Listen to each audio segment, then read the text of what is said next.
pengajar kita, Ibu Ruri Valentina, SPD. Dipersilakan. Assalamualaikum warahmatullahi wabarakatuh, Bapak Ibu. Apa kabarnya hari ini, Bapak Ibu? Alhamdulillah. Sebelum kita memulai acara ini, kita santai saja ya Bapak Ibu, santai, relax, jangan terlalu kaku. Jadi kita ice breaking dulu Bapak Ibu. 1, 2, 3, tepuk semangat. Dang dang dang, ding ding ding, dung dung dung, dang dang dang, ding ding ding, dung dung dung, semangat. Terima kasih Bapak Ibu ya. Kira-kira seperti itulah Bapak Ibu pembelajaran yang diharapkan oleh pemerintah, yang kita harus buat di sekolah, yang harus kita buat di kelas. Pembelajaran yang menyenangkan dan memuliakan. Baik Bapak Ibu, terima kasih atas waktunya. Assalamualaikum warahmatullahi wabarakatuh. Oke Bapak Ibu, di sini bagaimana kalau kita ini dulu ya, ice breaking dulu? Boleh. Saya kasih contoh dulu ya. Kalau saya bilang tepuk 1, Bapak Ibu bilang ha, ya. Tepuk 1, ha. Tepuk 2, yes. Tepuk 3, action. Tepuk 1, 2, 3, ha. Yes. Action. Seperti itu ya Bapak Ibu ya. Baik, boleh kita mulai berdiri boleh? Oke, terima kasih. Bapak Santo boleh berdiri? Oh. Baik. Mulai ya. Tepuk 1. Tepuk 2. Yes. Tepuk 3. Tepuk 1, 2, 3. Yes. Action. Oke, terima kasih. Silakan duduk kembali Bapak Ibu. Boleh ya dipraktekkan di kelas masing-masing biar anak tidak bosan dalam pembelajaran. Baiklah Bapak Ibu, saya akan langsung meneruskan. Sebenarnya di sini saya juga masih belum pinter ya. Kita sama-sama belajar. Jadi saya menyampaikan apa yang telah saya dapatkan dari pelatihan kemarin. Nanti boleh kita saling sharing ya Bapak Ibu, tanya jawab dan sharing ya. Bapak Ibu, selanjutnya kita ada tugas sedikit, biar kita sharing dikit baik, tidak banyak-banyak Bapak Ibu ya. Tolong Ibu Resi minta bantuannya Bapak Ibu. Ya. Jadi, oke.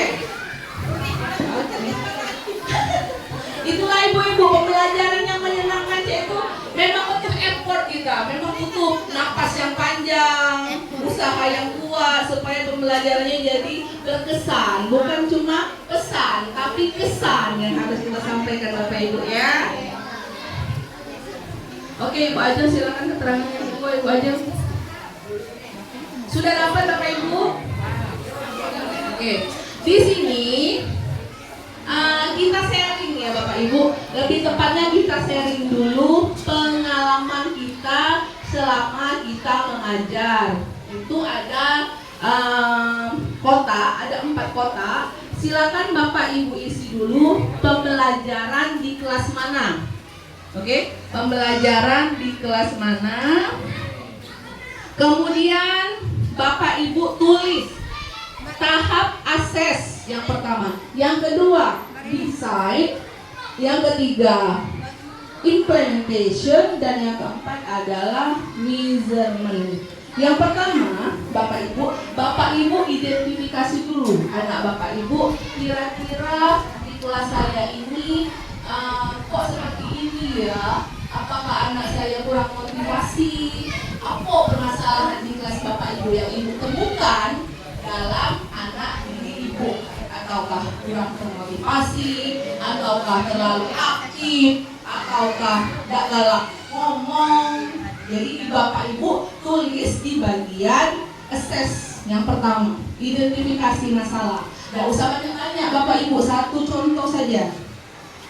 Kemudian yang kedua desain. Desain ini adalah ditulis. Kira-kira kalau sudah ketemu masalah ini, rencana yang mau saya lakukan apa? Oke, rencana-rencana yang mau ibu lakukan apa supaya adik ini mau belajar dengan saya. Kemudian yang ketiga, implementasinya, actionnya Bapak Ibu. Actionnya apa? Misalnya anaknya kurang termotivasi, Bapak Ibu actionnya apa? Buat video kah? Atau buat briefing yang banyak kah? Atau belajar di luar kelas biar mereka semangat. Dan yang keempat adalah measurement. Measurement itu adalah apakah yang ibu lakukan tadi berhasil atau tidak metodenya untuk anak didik itu. Kalau dia berhasil, berarti oke, cocok nih untuk kelas aku. Oke, metode ini baik nih untuk kelas aku. Oke Bapak Ibu, disclaimer dulu ya. Nanti akan diambil contoh dari fase A, 1, fase B, fase C, dan guru mata pelajaran untuk memaparkan pengalaman mereka dalam bentuk simulasi siklus inquiry kolaboratif untuk menciptakan pembelajaran yang selaras dan memeliharakan dari awal sampai akhir. Silakan Bapak Ibu. Apa 10 menit cukup Bapak Ibu waktunya? Kalau kurang lama yang 5 menit boleh. Ini berdasarkan pengalaman Bapak Ibu masing-masing. Solusi ayo apa? Di pendekatan dulu kan saya. Kalau anak rekod boleh. Boleh juga. Boleh Bapak Ibu. Ini.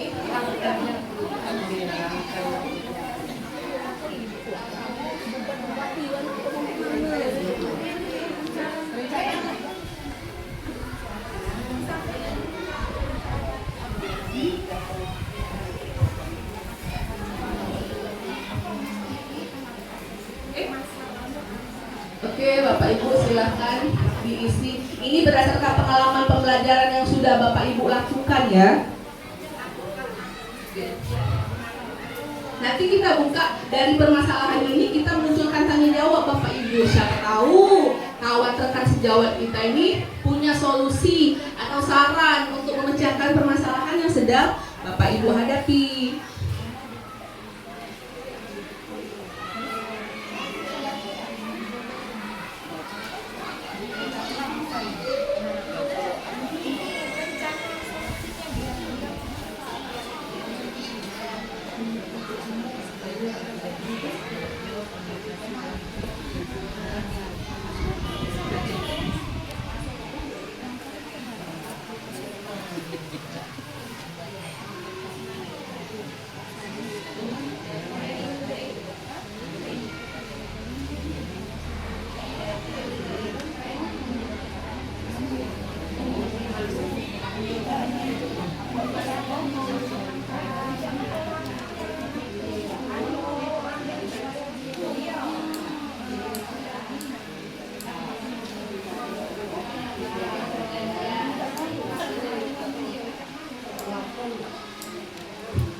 Langkah yang diambil, bagaimana langkahnya? Langkahnya itu apa? Langkahnya seperti apa? Mengimplementasikan, memanggil dia ke depan, memanggil ke terus suruh menulis di depan ya. Meminta murid ke depan, apakah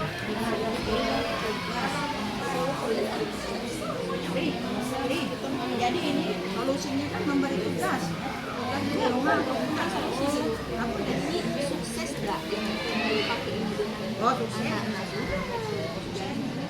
lebih pintar membaca atau mulai Jadi baik, ngatur lagi. Bagaimana Bapak Ibu? Apa sudah selesai? Oke ya. Kita ambil sampel atau ada yang bersedia berbagi pengalaman dan cerita? Boleh? Dari fase A dulu atau gimana Bapak Ibu? Kita dari fase A dulu ya, kita ambil. Bapak Ibu kelas 1 dan kelas 2, adakah yang bersedia berbagi cerita tentang pengalaman pembelajarannya di kelas? Ada Bapak Ibu? Apakah ada? Oke, kita persilakan kepada Ibu Narulinda. Silakan Ibu. Assalamualaikum warahmatullahi wabarakatuh. Waalaikumsalam warahmatullahi wabarakatuh. Guru kelas 2A, Ibu Narulinda. Yang di sini yang saya akan bertanya atau berbagi pengalaman lah ya, Ya, untuk yang kelas ini juga. Ada beberapa anak yang nulisnya suka ini malas. Gak sudah. Malas menulis, Bu, Malas ya? menulis, gak suka. Soal 5 yaitu yang membaca juga kurang. Soal 5 cuma ditulisnya 2. Oke. Nah, sering sekali itu saya suruh ke depan meja saya, suruh selesaikan, belum juga selesai. Ya, yang saya ingin tanyakan bagaimana Saya bagi, Bu, ya? solusinya Oke. untuk anak tersebut yang malas menulis. Oke.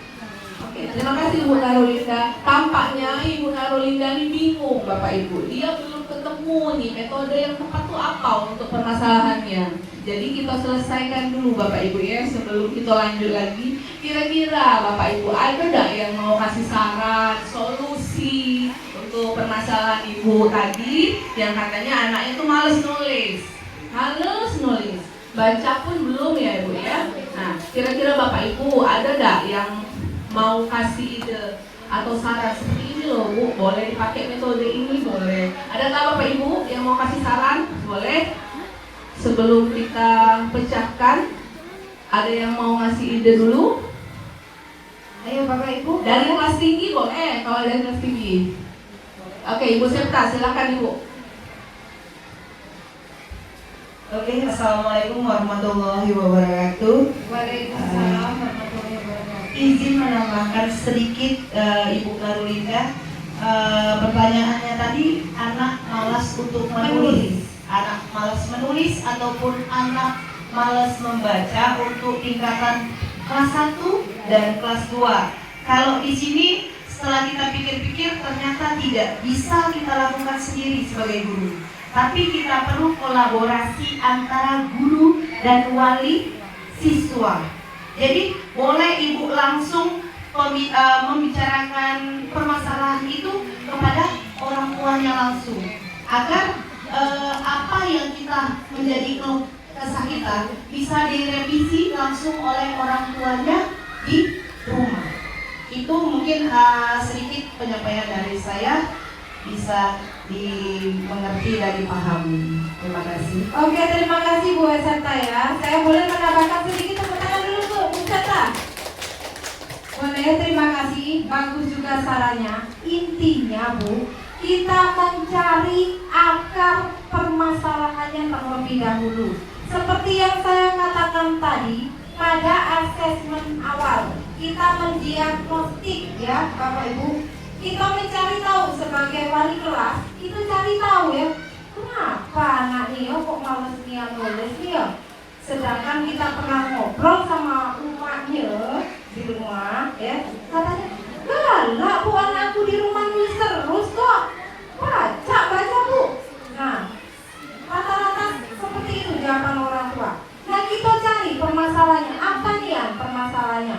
Apakah ternyata dia itu malas datang ke sekolah? Apakah dia itu diganggu kawannya, nulis sampai nggak selesai itu? Apakah sering diajak ngobrol terus sama kawannya? Jadi intinya kita cari dulu pokok permasalahan kenapa anak itu kok malas menulis ataupun membaca. Ya, Terima kasih. Jadi Bapak Ibu, pertama kita cari permasalahannya tadi Bapak kan Ibu naruh ya, anaknya males nulis, oke? Mungkin Bapak Ibu juga kelas 1 dan kelas 2 itu rata-rata memiliki permasalahan yang sama, males nulis, kurang semangat menulis. Mungkin bisa kita gunakan tadi kemitraan Bapak Ibu. Tadi kan ada kan penjelasan Ibu ini tentang kemitraan. Kita bisa join dengan orang tuanya. Kita tanya nih, di rumah tuh anak ini kemana sih Bapak Ibu? Kita panggil orang tuanya. Kita panggil ke sekolah, kita tanya, Bu, ini anak di rumah Cakano. Karena dia ini di sekolah sepertinya tampaknya kurang termotivasi untuk menulis, untuk belajar. Apakah ada permasalahan di rumah atau kok memang di rumah memang seperti inilah. Kalau kita sudah tahu penjelasan dari orang tuanya, mau bagaimanapun Bapak Ibu, rumah atau orang tua itu pasti mengetahui keadaan anak ini seperti apa kan, karena di sekolah ini cuma beberapa jam Bapak Ibu, anak-anak itu lebih banyak waktu di rumah. Kalau kita sudah tahu permasalahannya apa, kita bisa cari solusinya Bapak Ibu. Misal seperti yang tadi saya sekilas melihat, disuruh maju ke depan satu-satu, duduk dekat gurunya. Mungkin kalau misalnya dia duduk dekat gurunya dia jadi senang, oh ya aku nih nak baca dekat ibu guru ini. Biasanya kan anak kelas 1, kelas 2 tuh kalau dekat guru tuh rasanya seneng kan Bapak Ibu ya. Apalagi kita yang besar yang sudah dewasa ini, kalau kita lagi duduk dekat dengan guru kita tuh merasa dah senangian. Apalagi anak-anak kelas 1, kelas 2 kan. Boleh Bapak Ibu dipanggil satu persatu duduk, misalnya di depan kita atau di samping kita aja dibaca. Memang Bapak Ibu itu butuh waktu, prosesnya lama Bapak Ibu. Jadi yaitu kita harus sabar, yang pertama itu yang jelas. Kemudian kita tuh harus selalu berinovasi. Kira-kira apalagi ya seperti itu Bapak Ibu. Jangan untuk sudah amat kayak ini berarti anak ini tidak bisa, berarti anak ini memang tidak ada kemampuan. Nggak boleh kayak itu. Jadi solusinya boleh kita datangi orang tuanya suruh ke sekolah. Itu tadi kemitraan Bapak Ibu ya. Orang tua itu sama, kemitraan juga. Kemudian kalau mau lagi tanya sama rekan sejawat kita, misalnya kan kita kelas 2 ada beberapa nih guru kelas 2-nya kan, sharing boleh Bapak Ibu. Anakmu nih ini juga gak sih? Kok anakmu kayak gini ya? Kira-kira macam mana? Apa sih solusinya? Seperti itu. Oke, kira-kira seperti itu Ibu Narulinda. Apakah bisa diterima Ibu? Oke. Kelas 3 atau 4? Adakah yang bersedia membagi nih Bapak Ibu pengalaman belajar ini? Oke, Ibu Etin boleh. Silakan Ibu Etin.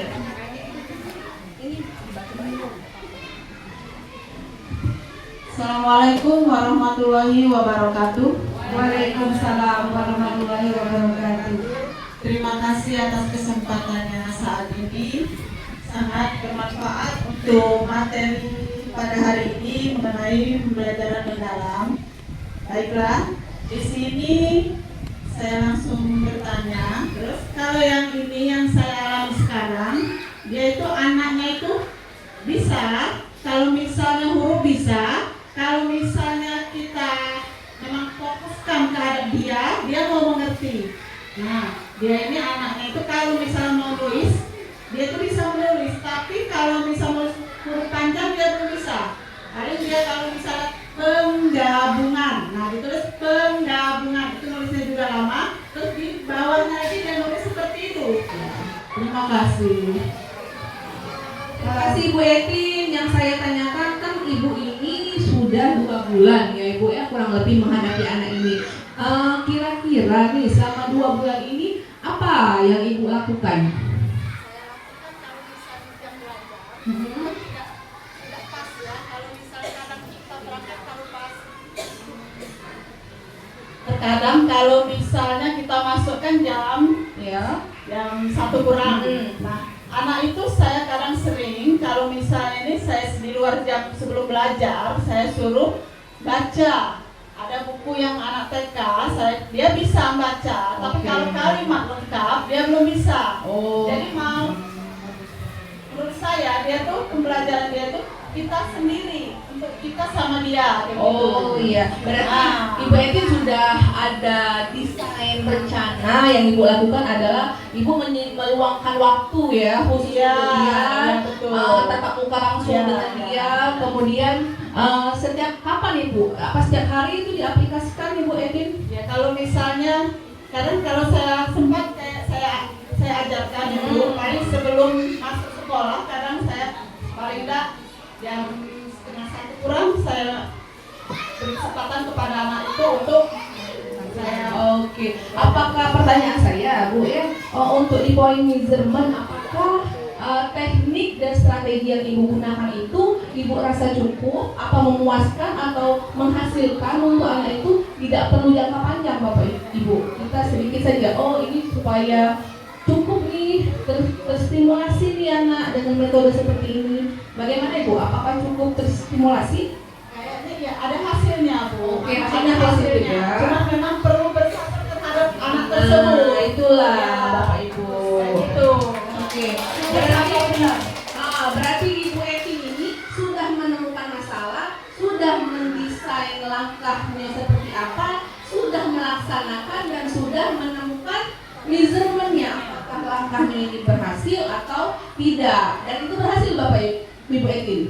Berhasil. Tapi satu Apa yang tambahkan sedikit. Memang berhasil. Iya. Tapi terkadang anak tersebut ini kadang ada ini kadang Ya, proses namanya Bu. Itu namanya proses. Yang penting kita tuh sudah menemukan permasalahan dan solusi serta ini ternyata bisa metode ini dipakai untuk anakku. Tinggal Ibu lanjutkan saja Ibu. Tinggal dilanjutkan saja dengan satu tadi kata kuncinya. Sabar. Oke, apalagi tadi Ibu Etin ngomong anaknya terindikasi ABK ya. Ya. Apalagi untuk anak ABK itu memang mungkin kesabarannya berbeda dengan Ibu Narulinda tadi. Ibu Etin harus lebih sabar lagi. Oke Ibu Etin, terima kasih Ibu Etin sharingnya ya. Selanjutnya kita ke kelas fase C Bapak Ibu ya. Siapa yang mau berbagi? Bapak Ibu, fase C dulu. Apa Ibu Desi boleh? Silakan Ibu Desi. Terima kasih.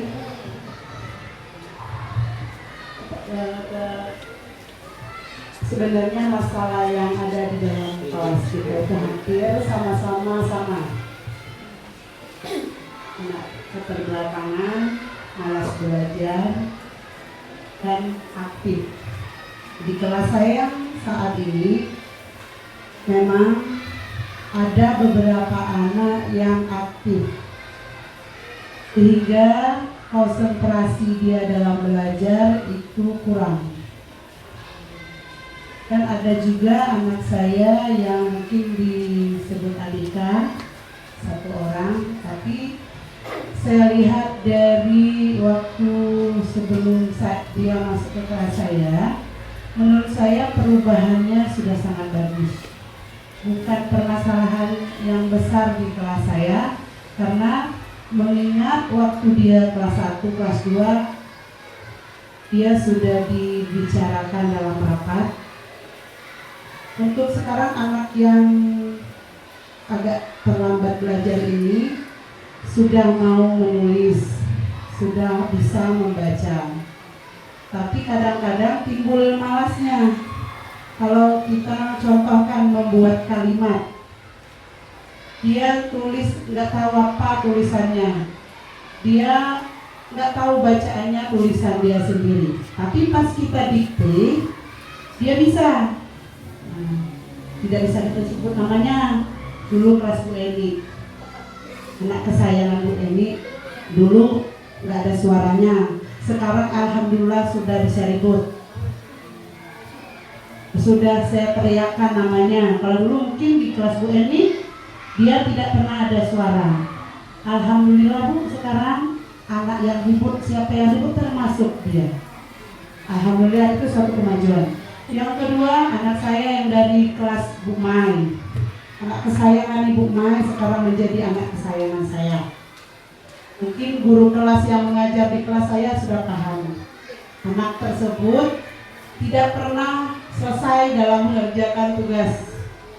Jadi pertamanya saya agak marah lah Bu ya. Tapi setelah saya lihat, rupanya anak ini mungkin memang aktif, sangat aktif. Jadi saya sering memberikan kepercayaan kepada dia. Solusi yang saya jalankan sekarang, misalnya membagikan buku, memimpin doa. Pas saya mau keluar kencing, saya titipkan kelas sama dia. Walaupun sebenarnya yang ribut juga nanti yang dilaporkan kawannya ya dua juga. Tapi paling tidak berangsur-angsur ada sedikit perubahan. Walaupun dulu mungkin dia menulis, misalnya ada soal 5, dia kerjakan 2, sekarang mungkin ada 3 sekarang. Walaupun belum maksimal. Jadi itu saja, tapi alangkah baiknya saya mohon masukan dari rekan-rekan, dari Ibu Ruri, dari Ibu Rini atau yang lain, mungkin menambahkan metode apa lagi yang bisa saya lakukan agar lebih maksimal. Terima kasih. Terima kasih Bu Rini. Jelas ya Bapak Ibu, Ibu ini sudah ketemu ini asesnya atau identifikasi masalahnya, yaitu anaknya tuh terlalu hiperaktif ya, terkategori seperti itu ya Bapak Ibu. Juga malas menulis tadi kan. Nah kemudian Ibu Desi itu sudah punya strategi dengan cara memberikan dia kepercayaan lebih. Ya Bu, benar? Memberikan dia kepercayaan lebih, memberikan dia tanggung jawab yang lebih supaya dia merasa bertanggung jawab. Kalau dia sudah diberikan kepercayaan, biasanya anak-anak itu, oh saya ini sudah diberikan tanggung jawab, saya memberikan contoh yang baik lah untuk kawan-kawan. Sepertinya anak-anak itu rata-rata seperti itu ya Bapak Ibu. Ketika kita kasih dia tanggung jawab yang lebih, ketika kita kasih dia kepercayaan, rasa percaya dirinya itu semakin tinggi. Oke, seperti itu. Jadi Ibu Desi dengan masalahnya yang seperti itu, dia sudah menggunakan metode membangkitkan rasa percaya diri siswa dengan cara memberikan kepercayaan kepada siswa itu. Nah, kira-kira nih ada lagi kah yang bisa kita kasih nih ide atau saran untuk Ibu Desi dan untuk kita semua, kira-kira untuk menghadapi anak yang hiperaktif itu bagaimana? Apakah ada selain kelas fase A, fase B, fase C juga boleh? Adakah yang ingin berbagi Bapak Ibu? Kalau kita coba dulu dari kelas 6 bagaimana? Ke kelas Ibu Has coba Ibu Has, adakah yang ingin dibagi Ibu Has? Solusi Ibu Has, kira-kira untuk menghadapi permasalahan yang seperti itu bagaimana untuk anak yang hiperaktif lah? Kalau pendapat saya untuk menghadapi anak yang hiperaktif itu tergantung gurunya. Kira-kira apa? Kita lihat bakatnya. Nah, bakatnya kemana? Itu kira-kira. Nah, kalau misalnya pasti ada salah satu bakat siswa itu. Gak mungkin dia hanya itu. Nah, jadi kalau kita lihat bakatnya, coba kita gali, kita ajak dulu. Kalau tidak berbakat misalnya pelajaran ini, sudah kita cari yang lain. Mungkin dia bakatnya olahraga. Nah, jadi kita arahkan ke sana. Walaupun di pelajaran lain masih tetap harus kita ajar. Itu saja. Oke, jadi intinya dari Ibu Has, sarannya Ibu Desi, kita arahkan ke hiperaktifannya tadi itu kita manfaatkan, kasarnya kan, kita manfaatkan. Kita ini anak ini tertariknya di bidang apa sih? Bidang olahraga, berarti porsi untuk olahraga kita lebih banyakkan, seperti itu.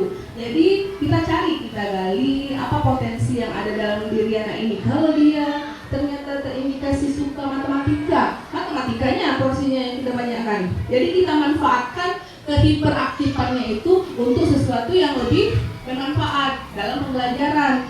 Oke, seperti itu kira-kira Ibu Desi. Yang terakhir ya Bapak Ibu, ini dari guru mata pelajaran. Kita kasih kesempatan silakan untuk menyampaikan mungkin pengalaman yang pernah mereka rasakan selama belajar tentang karakteristik siswa. Bagaimana, apakah Bapak Pareto bersedia berbagi, Bapak? Silakan kepada Bapak. Baik, terima kasih Ibu narasumber memberikan kesempatan kepada kami. Kami hanya menyampaikan beberapa temuan karena kami ini guru bidang studi ini guru yang selalu berkeliling setiap hari dari kelas fase A, fase B, fase C. Insya Allah kami masuki walaupun tidak tiap kelas, tapi untuk penemuannya itu sama apa yang disampaikan oleh guru-guru kelas setiap fase. Nah, jadi kalau kami di sini karena kami mengisi kuesioner ini fase C, mungkin sama juga dengan fase A, B, bahwa salah satu masalah yang timbul itu anak itu masih ada beberapa anak yang kurang memperhatikan, itu intinya. Jadi kita siapkan media yang menyenangkan, bagaimana supaya mereka akan tertarik yang tidak menyenangkan tadi. Kemudian untuk solusi yang kata Ibu Has tadi itu sangat benar sekali. Kalau bahasa lainnya itu pembelajaran berdiferensiasi. Jadi yang hobi megang bola juga bola. Karena kami dari bidang studi ada anak yang pintar di bidang ini, dia males di bidang lain. Pasti itu tidak mungkin. Nah, jadi itulah caranya. Mungkin kita kelompokkan di kelas itu bisa jadi. Boleh juga kita, walaupun belum kami terapkan karena kami bukan guru kelas. Kami bidang studi agama menerapkan hobi yang menghafal, hobi yang menulis. Silakan duduk sama-sama dengan kehobiannya. Nah, jadi anak yang hobi membaca atau matematika silakan dikelompokkan nantinya. Nah, jadi materi yang disampaikan pada saat matematika anak itu bisa jadi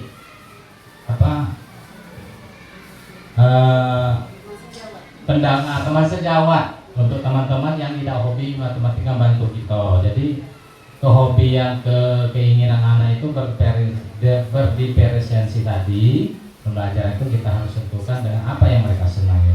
Mungkin itu saja solusi tambahan dari kami karena kami juga masih banyak dan masih jauh dari sempurna. Kita sama-sama belajar. Mungkin itulah salah satu tambahan dari temuan-temuan kami. Terima kasih. Assalamualaikum warahmatullahi wabarakatuh. Waalaikumsalam warahmatullahi wabarakatuh. Terima kasih, tepuk tangan untuk Bapak Pareto. Baik Kak, yang kakak bicarakan tadi, yang kakak paparkan tadi itu adalah solusinya ya. Yang Bapak paparkan tadi adalah solusi dari permasalahan bagaimana caranya supaya